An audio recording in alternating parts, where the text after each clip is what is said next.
All right, we are live.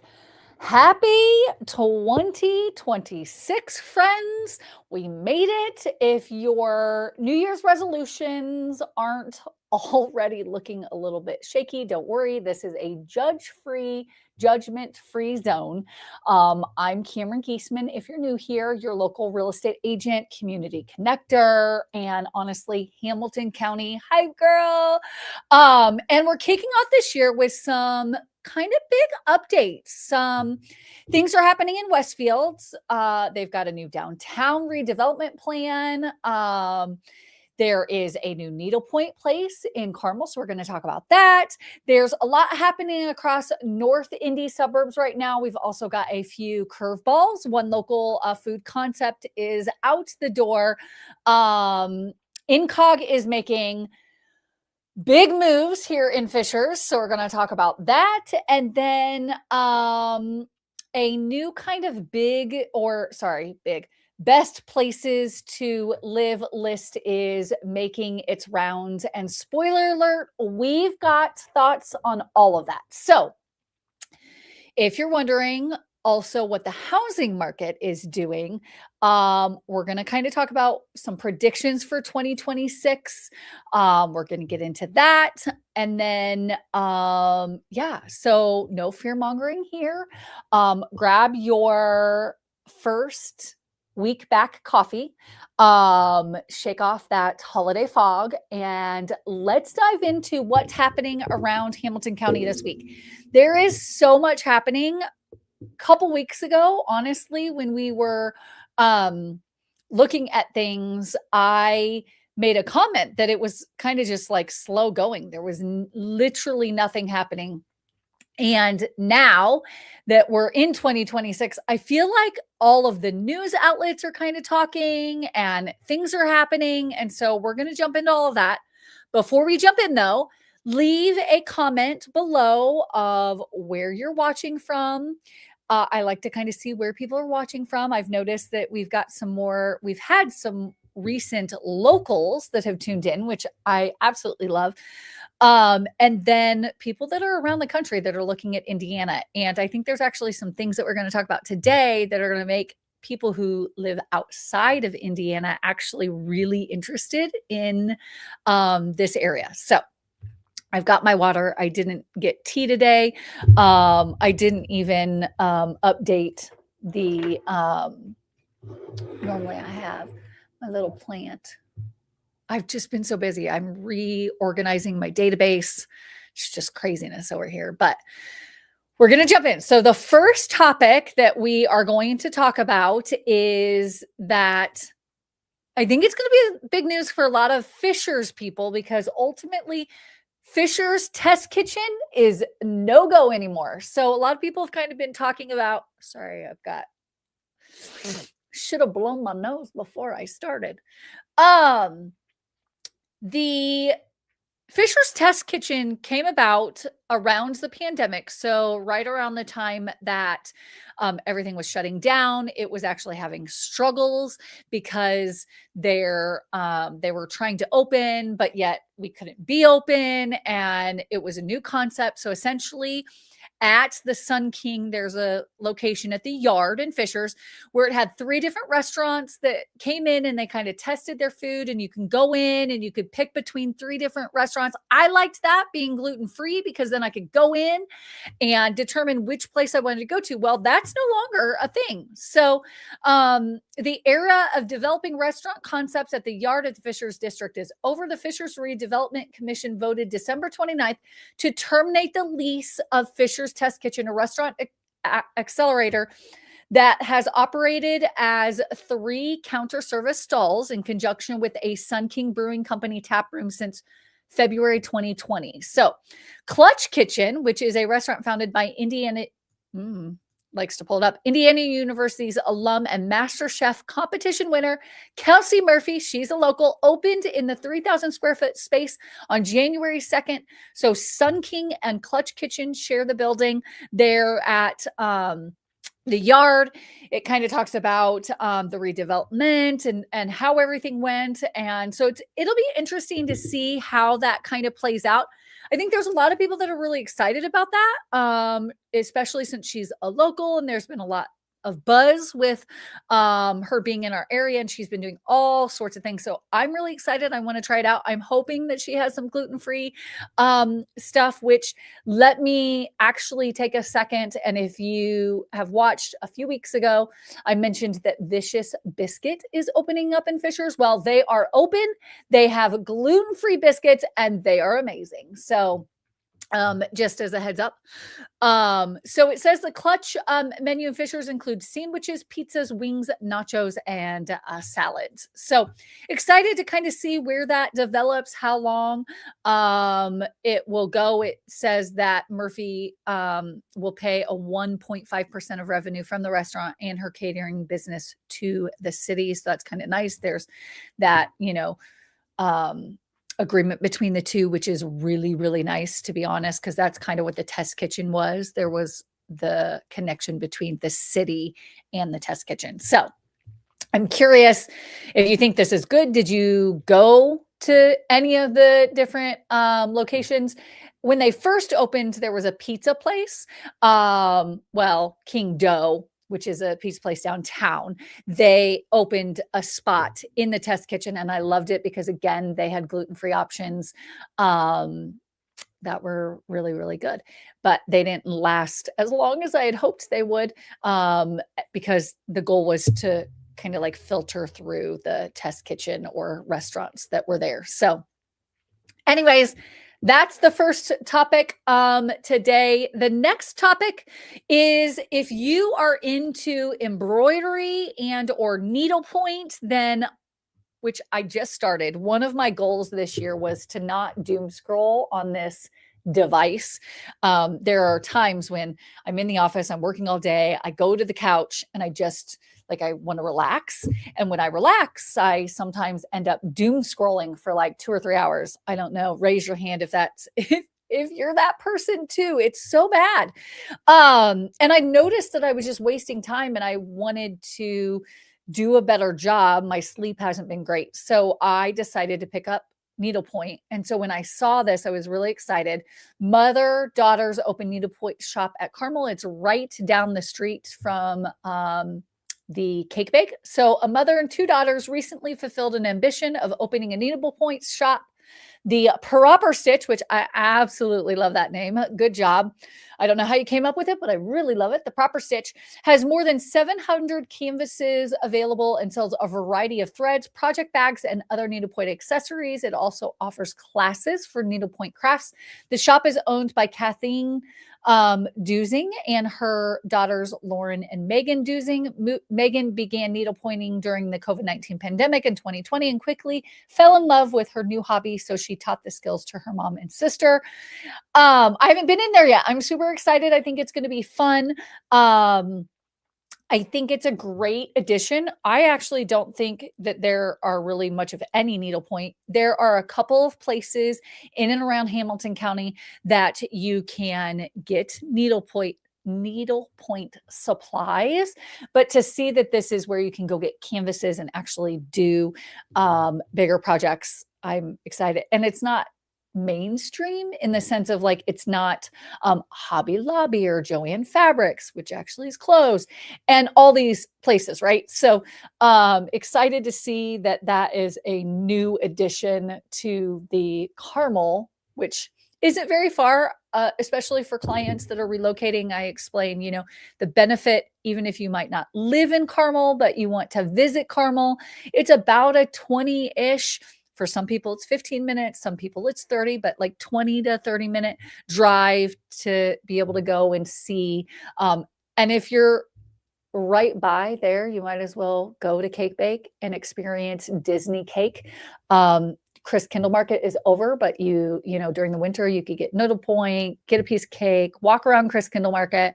There's just so much to do. Grab a show. If you're grabbing a show at the Palladium or Civic Theater, then you can stop. Just make it plan out. And there's just so much to do. So I was really excited. It'll be fun. And I can't wait to go visit. Okay, next up on the docket is Indiana. So this is something that a lot of people aren't going to be happy about, but several laws went into effect as of January 1st in Indiana. So here's what you need to know, which I found I kind of like when news reports put out things because I honestly don't have time to read all of the new regulations and laws. Sometimes we hear about them because people want to oppose them or whatever. And so again, my goal with this channel is to do the research for you so that you don't have to go out and do the research. You just have to show up well, I do this every other Tuesday. But if you're not here now live, then you can come and watch it whenever because it's on YouTube. So I try to at least have it be a hub for you to go and be like, what's going on in Hamilton County?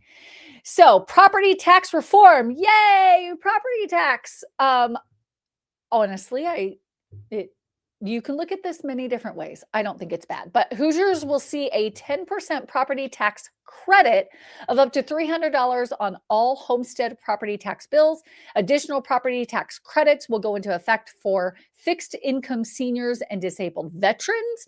Hoosiers can expect to see their supplemental homestead deduction increase to 40%, which again, I think that's really great, especially when you're talking about disabled seniors and disabled veterans. Another provision requires the Indiana Department of Government Finance to launch a property tax transparency portal on January 1st, 2026.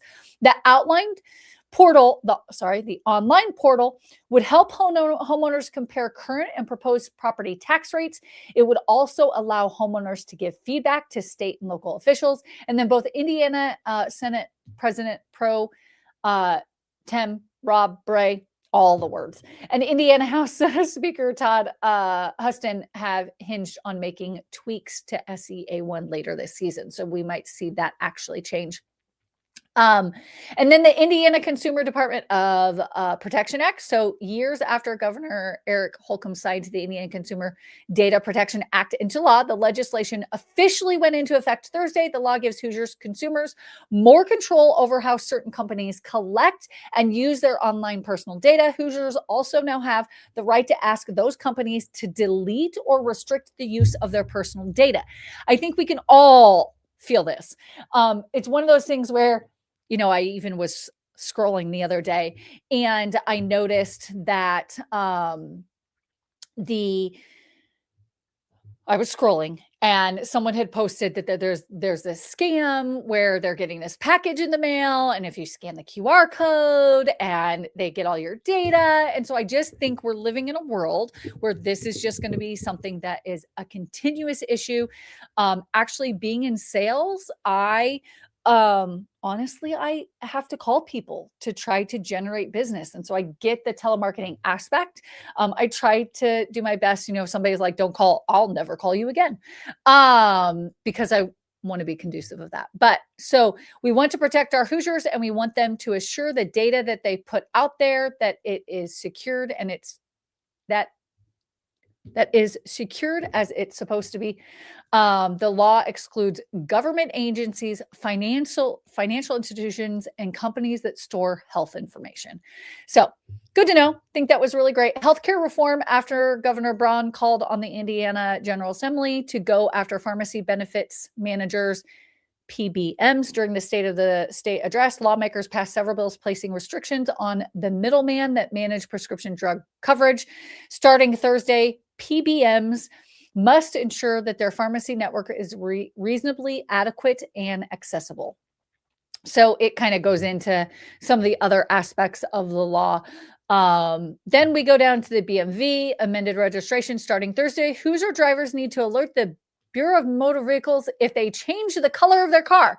This includes any installation or removal of a vinyl vehicle wrap. Drivers who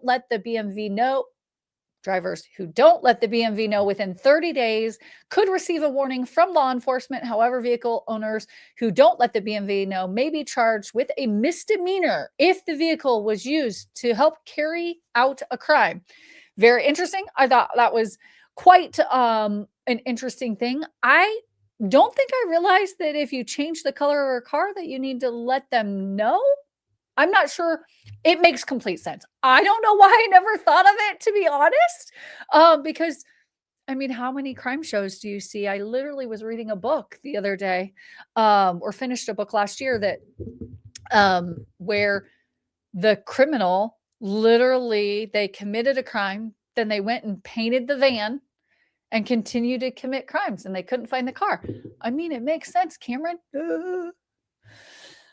Gotta love it. Anyways, this one was really interesting. This is part of the reason why I wanted to show you this, because I thought it was quite interesting. Although not a, so Indiana SNAP sugary drinks and candy ban, although not a change in state law, a significant change in SNAP that went into effect Thursday via an executive order signed by Governor Brown last April, prohibits SNAP recipients from using benefits to purchase candy and sugary drinks. According to the FSSA, the following food items will be included in the ban: candy bars, pieces, gum, mints, kettle and caramel popcorn, marshmallows, chocolate chips, and fruit strips.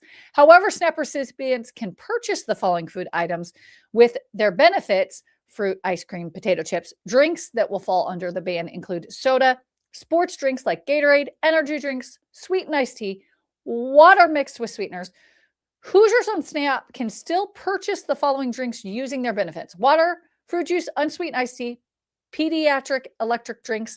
Indiana's ban will remain in effect for at least the next 5 years. I don't think I ever realized that that was a problem with SNAP. I understand. I know this sounds bad, but I just kind of feel bad for some of the kids.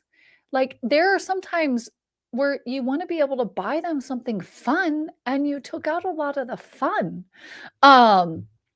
Apparently it's a problem. I don't know. I don't know why they're forcing. I feel like as a parent, you should be able to pick what you want to buy, but clearly I don't know everything. Somebody can correct me in the comments, because this is not something that I follow a lot. I just was just like, that was really interesting. You can't, so don't pay your car. If you're in a stop, you can't buy sugar. And healthcare reform is changing, and they're trying to protect our data, and your property tax may go down. That's what's in the news for the laws that have gone into effect here in 2026. There you got it. Okay, shifting gears a little bit.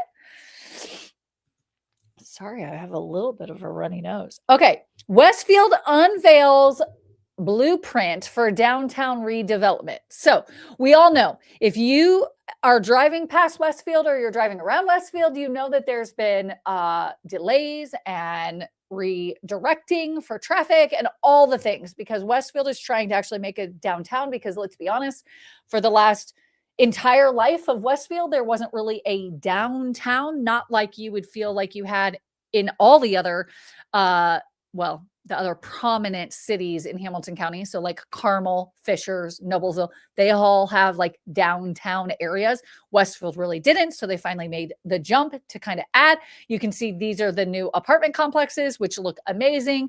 And the ice skating rink, which is so fun, especially when it's like snowing, just feels so fun and like nostalgic. But they kind of they put out what their whole goal is. So Westfield leaders, woo, you can tell I'm in real estate. Westfield leaders want the city's downtown to be more than a place to drive through on State Road 32. So they are setting the stage to make it a destination. Last month, the city in Indianapolis-based Browning Day unveiled a blueprint for their redevelopment vision for the next 2 decades. The plan sets nothing in stone, but it provides a roadmap to guide current and future officials in making downtown a place people want to live, work, eat, shop, and explore on foot, which I think all of the cities right now are kind of trying to accomplish that. Carmel really is at the head, because they started this a long time ago. Fishers is right behind them. And then honestly, Noblesville always has been, because it's been like the hub for Hamilton County. It was where our like the county's assessors and city building and everything is. And so that's kind of always been a true downtown square. City officials want downtown to complement development around Grand Park Sports Campus to the north, where work is underway to create a district, with apartments, retail, restaurants, and office space. They're trying to make Grand Park just even bigger than it is, especially with a lot of the things that have come in. I've mentioned in past videos where, like the Masters and all these things are coming to Grand Park to really have it be a destination location. So that's really fun. While Westfield residents do not want the city to copy Carmel and Fishers, interesting, leaders plan to employ a formula similar to the one used by its Hamilton County siblings to remake their downtowns into gathering spaces. That means building a variety of housing types. So you're going to see apartment complexes like you saw in the picture above, constructing parking garages rather than surface lots, and creating a welcoming environment to local retailers, and using tax increment financing as a development tool, which Carmel and Fishers have done.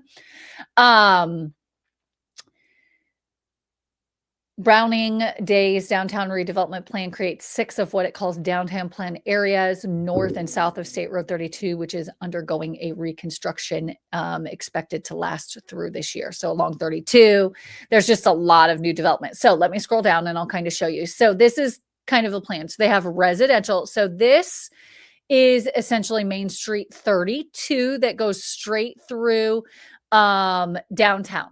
It used to be where there was really nothing. So this is where the cross was essentially there. This was downtown. That's all it really was. But then they've made Grand Junction, which is this. So north of 32, residential owner occupied housing.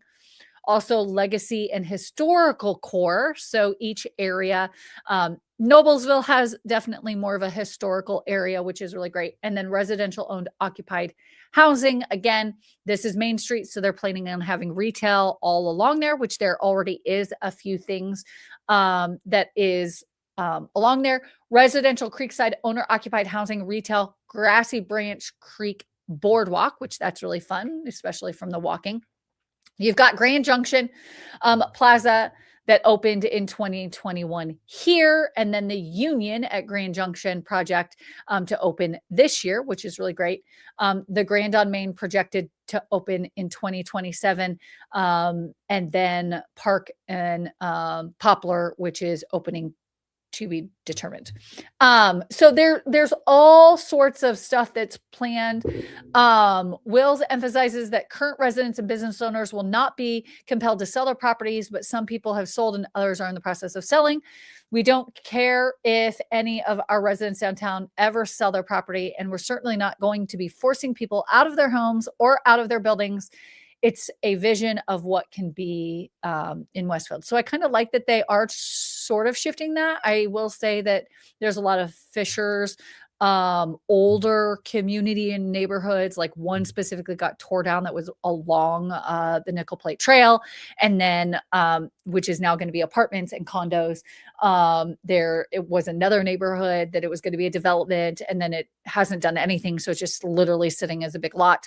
So that's one of the things, unfortunately, with Carmel or with Fishers that has happened. It sounds like Westfield's trying to make a little bit of a different decision and want to kind of motivate those owners to stay and not have it be where it's turned into businesses. I will say down like Rangeline and Carmel, those used to all be houses. They're all businesses now. It just depends on what you like or what you don't like. I think when you're trying to do that work, live, play, you've got to have the mix of everything. And I think that's what they're really trying to keep in. So also, the first step toward redeveloping downtown happened 4 years ago when the $39 million Grand Junction Plaza opened between Mill and Union Street.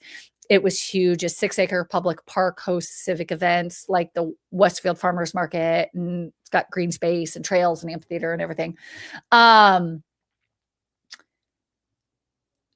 Anyways, there's all sorts of stuff. There's all different tenants that are going in. So it even goes into further tenants at Union will include Pure Barre, Everbowl, Lake City Bank, Black Sheep Pizza and cocktails, Stella's Ice Cream, Wolfgang Bakery and grooming. That sounds fun for the dogs. Spark Coffee, which is great. Sun King Brewing, which we just talked about, that's in Fishers. That's really great. Is expected to open an 8,700 square foot tap room and food hall next door to the Union next summer. So it's going to feel like it is in Carmel or in Fishers. I'm curious how that's going to be different. So that should be interesting. Old Town, 123 million. Park and Poplar, which I just mentioned, the TBD determined project will be built on 9 acres along the Midland Trace Trail south of Park Street and between Mill Street and West Boulevard. Plans for Park and Poplar feature 240 apartments, 56 for rent brownstones. That's fun.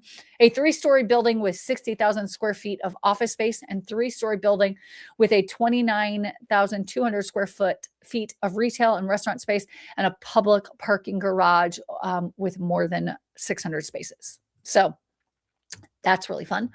Last month, Chicago-based Skendar Construction LLC broke ground on the $105 million The Grand on Main, which is expected to have 43,500 square feet of retail and restaurant space. Skendar's new Indiana office, up to 225 apartment units, a public garage, and more than 550 spaces, and an art plaza that will be created through a collaboration with the Indianapolis-based creative agency Gang. So that's really good. I mean, there's just so much. So here's some of the imagery. Here's the thing I will say. Anytime the imagery comes out, I do look at it because it's really fun. But whenever we go back and compare it to what it looks like, clearly the trees aren't going to be this big yet. And it doesn't always turn out exactly like this, but it gives me a reason to come back to look at this picture. So Westfield's vision includes a walkable section called Main Street with neighborhood scale retail buildings. This is from Browning Day, the developer. And so, yeah, I think this is what Westfield needs. It's on the map from a place where a lot of people will go, and it's making a lot of the lists of the best places and all that. But Westfield has been kind of for many years because they're, one of the biggest complaints that we hear about Westfield is that there really isn't much upscale. Like if you're talking restaurants, there's really no upscale. You've almost got to go to Carmel. So it's mostly like fast casual and or fast food. So I think having development come in and make it better is going to be really great. Plus you have a destination. Like their farmers market hasn't really been all that, like it's all getting better. It's all way better than it has been. But it's nice to kind of see that it's like zhuzhing even more. And I think Westfield is really kind of taking like pieces of each area and kind of going, okay, this is what we want. Which there's something to be said about being the last that kind of comes up through the rain, so to speak, because they get to kind of shift. They get to see, where did Fishers make a mistake? What's Carmel doing that they're not doing quite right, or we want to do different? And what is Noblesville? And so I talk about on our channel a lot, which I do recommend you go back and watch some of our videos that kind of give the pros and cons and all this about Hamilton County, because each one is slightly different. But they're all really great. I honestly, if I didn't live here, and I was looking at Hamilton County as a place to move, I say this on many of our videos, I don't think there's a wrong answer. You have to look at what your pieces are, what your list is as to what you want. And so kudos to Westfield. Love that you're doing all the things that you're doing. Okay. As we talk about that, to move into the next one, the best places, U.S. News and World Report just put out the 250 best places to live in the U.S. in 2025, 2026. And sure as heck. Okay, so Georgia. Oh, Carmel, number 2 in the best places to live. Doesn't shock me. Population 106. Average commute 21 minutes, median price $479. I actually think that's low. I think they need to relook at that. Median monthly rent, they need to look at that too, because that's actually higher than $1,455. And median household income $142. I'm wondering if I should counter that. I don't know if I should counter that. Anyways, But Carmel got number 2. And as we scroll down, look who got number 4. Good old Fishers. 105 population, commute time 24 minutes. It's literally the same as Carmel, so I don't know why it's 24 minutes. Median home value 406. That's a little bit more in alignment. Monthly rent 1,400. And then median household income 134, which I don't know if I want to counter that. Sorry, 134. So interesting. And then you know, a lot of these other areas. So there's a couple places that we compare ourselves to, like Troy, Michigan, Texas. We get a lot of comparisons with Texas. I don't know where Pflugerville, Texas. If you're from Pflugerville, Texas, that's an interesting city name. Am I saying it correctly? Okay, so the one of our children is dyslexic, and so I phonetically want to be Pflugerville, but I know that's probably not right because the P is probably silent. Pflugerville? I'm sorry, but whoever picked that, if that was your last name, I'm sorry. Pflugerville. Sugarland.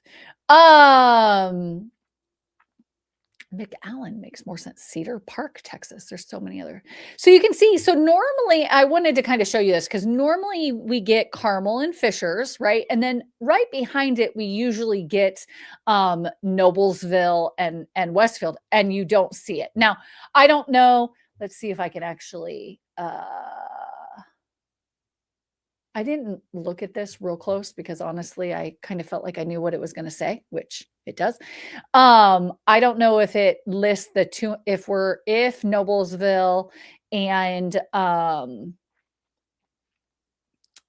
there's Noblesville. So it's number 50 in the top 250. So again, not a surprise.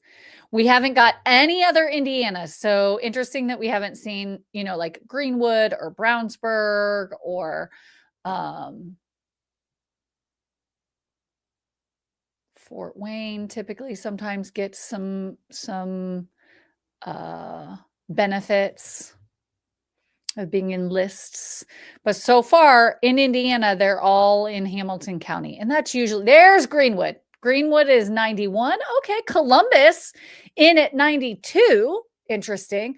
We don't see Columbus a lot. It's a little bit further out. It's a solid from downtown Indianapolis. It's probably a solid 35, 45 minutes, if I'm correct. Queen Creek, Arizona. I see a lot of Queen Creek or Gilbert. We are ranked higher than both of those, which is fun to see, but they're nice and warm. They don't have snow. Am I getting close to 150? 124. We also usually, that's not a surprise, Jupiter, Florida. That one's ranked pretty well. We see that one quite a bit. Let's see. We're at 36. I don't know if Westfield's going to make it. It doesn't look like it. Oh, we got some Ohios. Do I keep scrolling to 250? That's the question. You get the point. Ultimately, Indiana, Hamilton County, 3 within the top 50, which is pretty solid. This is why we talk about Indiana so much, is because it really is affordable. I was talking to a client the other day who moved from out of town, and they moved to our area, so Hamilton County. And, they're meeting friends and neighbors and getting acclimated and joining pickleball and doing all these things. And the interesting part is when you talk to people that come from other states, we're really affordable. But if you talk to people who live in the state, we don't think it's affordable. I mean, I think it's affordable, but people don't realize how great Hamilton County is. You guys, I'm telling you, Hamilton County is a diamond in the rough. There's not a better, you can't have 4 counties, 5 different high schools. I don't know how many elementaries and junior highs. And the amount of business that's coming here and the development, someone who is researching or knows this better than I do, because I'm not going to say I know everything, but show me the area that is that prolific within one county, right? One county, 4 different cities, all the like advantages that there is. Prove me wrong and show me a better place. Now, I'm not saying that you might have better weather or there might be mountains or oceans or whatever. Like, I get that. But from affordability and what there is to offer, the sports teams, the activities, the places that you can get to things, like, I just don't think there's a better place. Okay, I'm moving on. Speaking of businesses that are coming to the Fishers or Hamilton County area, Incog, which is only been around for, I think it's like 5 years, I think is what I was told, is a biofarm services company that is has a manufacturing operation in Fishers, is exploding. They have just signed, or they've just announced that there will be I can't even talk. I'm just going to read what it says because I try to paraphrase and then it just doesn't work. Incog Biofarm Services, a contract development and manufacturing organization, plans to expand its operation in Fishers, Indiana. The $200 million investment at the company's existing facility will increase its injectable drug product manufacturing capacity, enabling the production of up to 480 million units per year. The continued demand from our global biofarm partners and our team's ability to create the opportunity for this next level of investment and expansion. Committing another $200 million and employing nearly 1,000 team members by 2030 underscores our dedication to continue providing world-class flexible manufacturing capacity while creating generational opportunities for the talented workforce here in Central Indiana. This is a vote of confidence in our team, our quality, and our future. You guys, 1,000 employees. Now, this is just one company, right? They are exploding. I actually talked to their HR. I want to say director. I'm going to get that wrong because he told me his name, John. And I loved it because I used to, back in the day, I was in HR and I was always like, the name could be better. Anyways, he was just explaining, like, they're doing so much. They're adding parking because they need parking, and they're adding buildings. And this is sterile injectables is really essentially what they work with.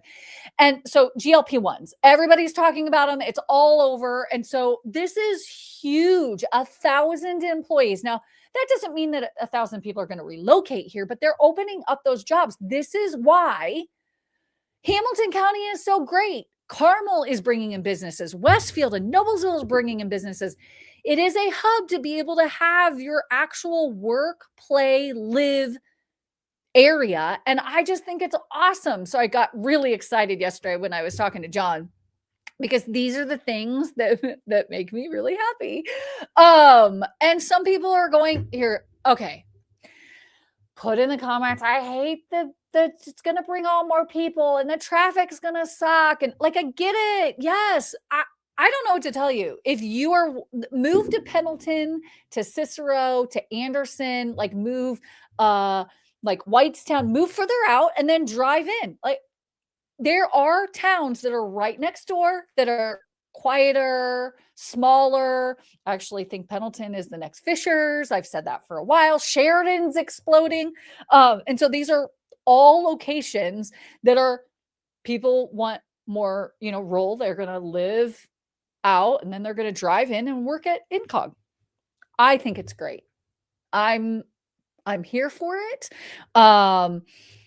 And maybe I'm a little bit jaded because, again, we work with a lot of relocation clients. Well, a lot of local and relocation. We're probably a healthy mix. But when I meet someone who's moving from another state into, Hamilton County, they think our traffic is nothing. Whereas, again, if you talk to a local, they think our traffic is awful. So it's all perspective. And I think that's something to look at. It all depends on what you're coming from, what you're moving to, and what that looks like. So I will get off my soapbox. Okay. It's technically the half point. I got really excited. I gave you 6 topics that I talked about today. So I'm going to have to rush through the back end of our live show. Again, please put down below where you're watching from. If you have any questions, I'm an open book. I try to shoot real straight with everybody. I'm not one to sugarcoat it. I might drag on and talk a lot, but I'm going to tell you how it is. So NAR put out a 2026 real estate outlook, what leading housing economists are watching. And so I found this to be really interesting. Again, I read this because I want to kind of know what's coming down the pipeline because we're usually behind just a little bit. But Lawrence Yun, NAR chief economist, says we are seeing a little better condition for more home sales with more inventory and the lock-in effect steadily disappearing because life-changing events are making more people list their property to move on to their next home. Next year should be better than with lower mortgage rates, and that will qualify more buyers. We are expecting home sales to increase by about 14% nationwide in 2026. That is great. We are seeing that. There's a slowdown. We're going to talk about data here in a little bit. Equity remains, but home prices moderate. Home price growth will be minimal, roughly 2 to 3%, about the same as overall consumer price inflation. Generally, wage growth will be above that. So it's a year where people's income begin to rise a little faster than consumer price inflation and home prices. And this is a welcoming development. I can't say that I know the answer to this, but I actually hope that that's going to happen. Less pressure on buyers. We're already seeing that. Inventory levels are about 20% above 1 year ago. So there are more choices for consumers. We're not back to pre-COVID inventory yet, which this person would consider normal. So we're still in a silent housing shortage condition. Agree. We still have a shortage, but homes are starting to sit. So that's where it's kind of like balancing out. But consumers do not have to rush decisions the way they did before. And then the American dream is still alive. I question that a little bit, but the desire for home ownership has not fallen. Many renters say that if the conditions are right, they would like to become homeowners. I do like that. The past couple of years have been frustrating because of elevated mortgage rates, but things will be much better to achieve that American dream in home ownership of 2028 with more inventory choices and mortgage rates falling.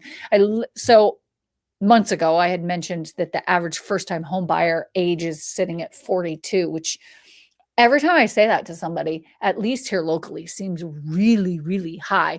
I'm curious what states or what agents, if you're an agent that watch my channel, like I'm curious, let me know if in your area you tend to see more older individuals.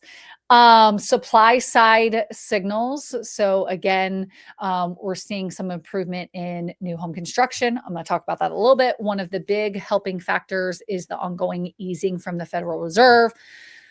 I agree with that. New homes versus resale prices, an unexpected dynamic. The median resale home price right now is actually more expensive than the median price of a newly built home. Here locally, that's a little bit different. I think builders are still doing pretty well. Although they built a ton of homes, and so that's challenging. I'm not going to go through all of it only because I could literally talk for hours about that. And I think a lot of you really like to kind of see the Indianapolis data. So we're going to jump into that. So for December, how, if you've watched this channel before, and if you go back and watch any of our others, this is kind of how we flow. I kind of give you the things that are coming or things that are happening around Hamco. And then we talk about the stats, and then I show you some houses. So December, I start with pretty much all of my board, which is everything that you see behind me. The median sales price is 305. It hasn't changed since November. 2,639 closed sales, which was up since November. So yay. Median days on market is up, which is actually 40%. That's actually the opposite direction. My board needs to switch this to not be green. It needs to be red, but I get what they're trying to do. New listings are down though, 33% of 1,690. The active inventory, 5,981, is down. And then the month supply is also, funny enough, it's actually down, which is actually good. So that's where this one and this one are different. But we're going to look at Hamilton County. So Hamilton County, we're down 440. Closed sales were also down 515. Days are, or median days on market is up 46. So it's taking longer for Hamilton County, which is not a surprise. We are seeing a lot of houses, which we get that in December anyways, the winter months. That always happens. Active inventory again is down at 815, and the month supply is down at 1.6, which is actually good. So not, I'm not saying, I mean, okay, so all of them are red except for one, which is green, which technically really is red. So you can see that it's starting to balance out and or adjust, which I don't think is a bad thing. But then we need to look at this month, we're going to talk about Fisher. So I try each time I kind of rotate. So I'm not giving you the same houses or the same area. And we haven't done Fishers in a while. So when I look at Fishers, which is Delaware, Fall Creek, and Wayne, the average price is $415. So you got some more reds, closed sales, 158 days on market. 61 days. You guys, we haven't seen 2 months in a long time, like a long, long time. So for it to hit 61 days is impressive. So if you've listed your house and you're like, why is the house not moving? It's not you, it's somewhat the market. We talk to all of our sellers on a weekly basis because I think the data is very important. You need to know it. And so that's something that we talk about.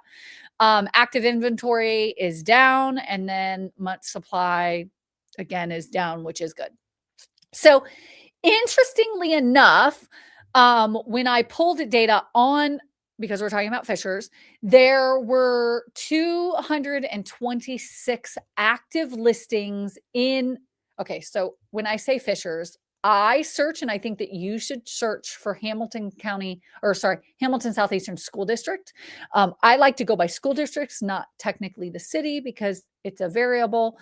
So these numbers are skewed a little bit because I search Hamilton Southeastern School District, but there were 226. 25% of those were new construction. That is a big number. That means that there are a lot of houses that are new construction. And so if you're looking at potentially buying, that's a huge advantage. And there is negotiating capabilities with new construction all day long. So I think that's where, if it's a spec home, then you usually can get them down, which is really great. If you're building, you are going to be paying top dollar. So I'm going to show you 3 houses, which I'm really excited. So stay tuned for that last one. That was really pretty. This house, it's a little ranch. It's the least expensive home. I hate when they do verticals because you got to do that. Least expensive home in Hamilton Southeastern School District right now, but look how cute it is. They've staged it. They have made it, kind of cute with furniture, and updated it and made it fresh and clean, which is really, really great. It's also on land. So if you're wanting to have some peace and quiet, it is a 3-bedroom, 1 bath, 1,192 square feet, 239.9. I always think it's interesting. Technically, it's been listed for 71 days. Not sure why they started it at 174 and went up to 239.9. There's questions that I would ask, of course, of like, what did they do? But the other thing that I typically do is I show you location. So this is Fishersburg Avenue. Let me scroll out, which is 32. 32 goes all the way into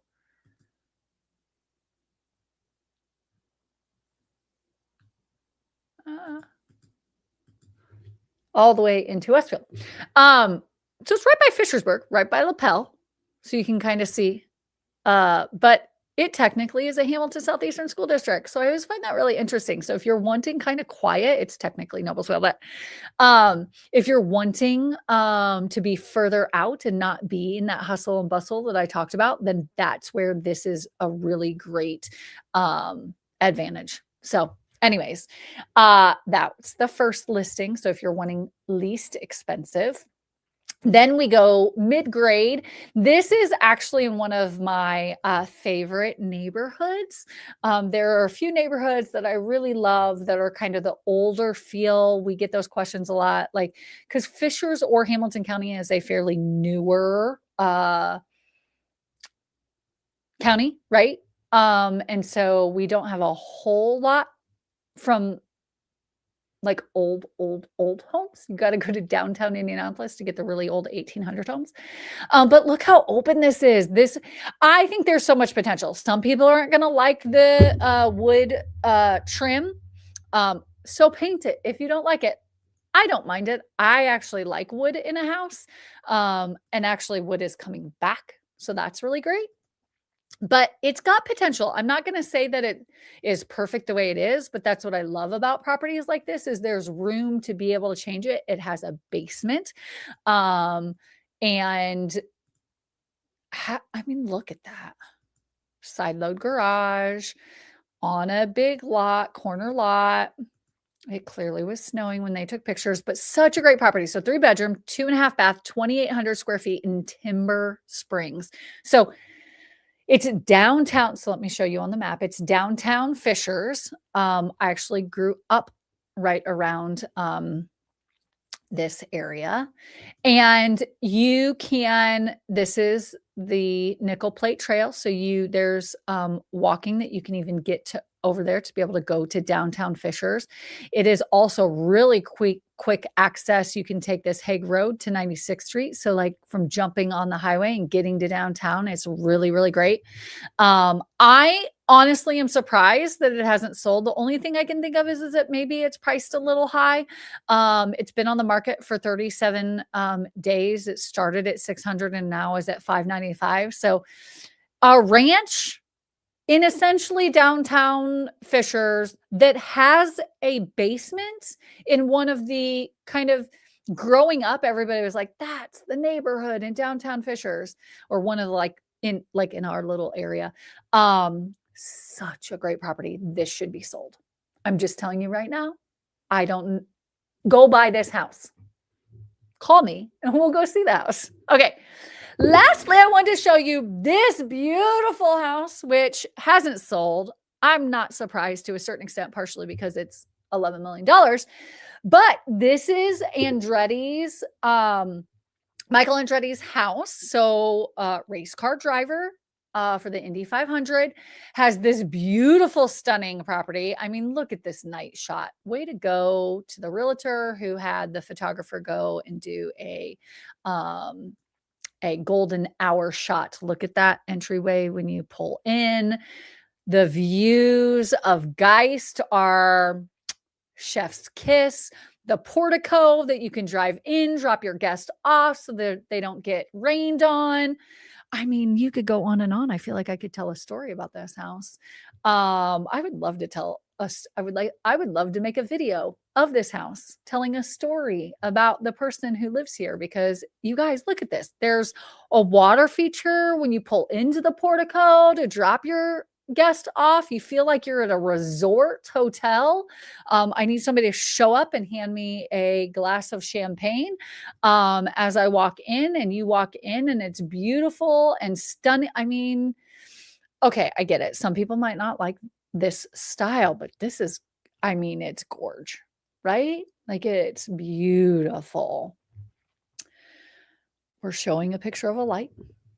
The woodwork. So do you see how like they have the animals? The woodwork in this house is just stunning. This is an entertainment area.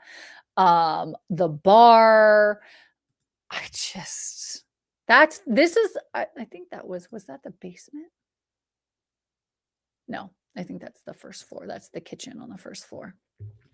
There's so much room. Look at all the cabinet space. You can have all of the appliances you want. Okay, somebody just put, Kara, are there some programs available that could help a single income renter afford purchasing in Fishers? Been renting in Fishers for years. Oh, hey, Kara. Yay! I actually met Kara at the, I really want Baby Got Brunch to come back. They did not have Baby Got Brunch. Didn't happen last year. I was so sad, Kara. That is a great question. There are first-time homebuyer style programs. I'm not going to say that there's a lot that can help. I know it's one of the things that actually Fishers, a lot of people in Fishers have complained about, that they are renters here and they can't afford to be able to purchase a home. Every single person is going to be different. I would have to kind of walk through, where you're at with things to be able to determine and or even just guide you on things to do to get you to that point. So we help a lot of first-time home buyers kind of navigate what that looks like and then be able to position you, which can take some time. It's not easy. But thank you for renting in Fishers. We need our renters. There's a lot of individuals that have rental properties, but it's also probably so expensive. Let's chat, because I think that there are some things that we can definitely talk about and try to get you into the right position. Oh, I got rid of the house. Okay. Ooh, look, it's bigger. Okay. You guys, this house is amazing. Look at that back. I don't know why we went outside and then went back in, but I'm a stickler for things like that. Like, why did we were outside and then we went to a scullery or like a butler's kitchen? Okay, just stay on track. It's just beautiful. Call me so that we can go look at it. You might have to already have your pre for $11 million. It is 11.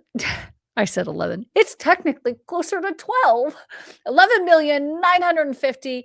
They have not dropped the price. It's been on the market for 86 days. But you guys, it's gorgeous. It's going to take the perfect buyer, right? Somebody that really wants a 5.23 private acre with 570 feet of pristine Geist Reservoir shorefront. It's a 2,100 square foot gated waterfront estate. Redefines Midwestern luxury. It does. That's definitely Midwestern luxury. Location, I mean, it's on Geist, but it is a private. So growing up, there's like four driveways that you drive past on Brook School. And back in the day, actually, one of my good friends owned one of the lots. And so for track, we would go and have fun on the lot. They hadn't built a house there. I think they sold it. I don't think they ever built on it, but we would go and we would swing and drop into the water, and it was really fun. It was a really cool property. And I always wanted to know what those houses would look like back in there. And that is one of them. So you have two that is off of this driveway, one off of this. I don't know where this driveway is. This must have a different, I don't know how you get to that one. How do you get to that one? You guys, you have to hike, park at the front, and then you hike your way in. Anyways, it's not what you do. I just think it's funny. Okay, but it's so cool. And you're right across the street from Salt, which is one of my favorite restaurants in Fishers. It's bougie and fun, and it's fish food. Salt, funny. Makes sense.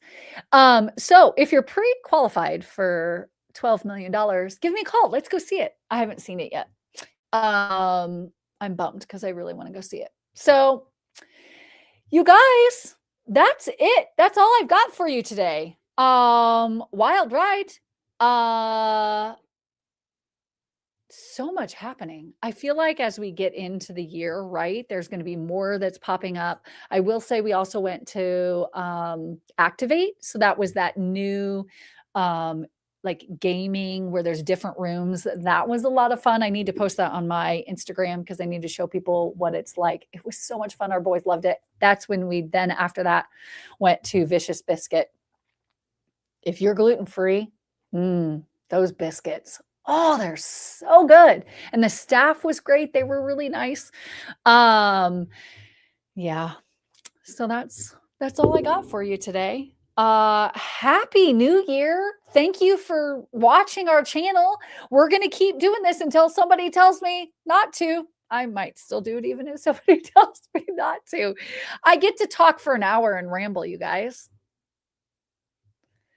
Adam would say, I enjoy that. I do enjoy it. Actually, what I enjoy is when I get to talk to people like Kara, who call me and we get to chat about the market even more, and I get to answer your questions. That's actually my favorite part, is connecting with you that watch our channel. So thank you for watching. Thank you for tuning in.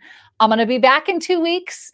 If you have any questions, let me know. Again, I'm Cameron Geesaman, your Hamco. I just lost the hype girl. I'm not that good of a hype girl. Hamco, hype girl. Anyways, thanks for watching the Hamco Roundabout. You have a great week, and we'll catch you in the next one. Bye. End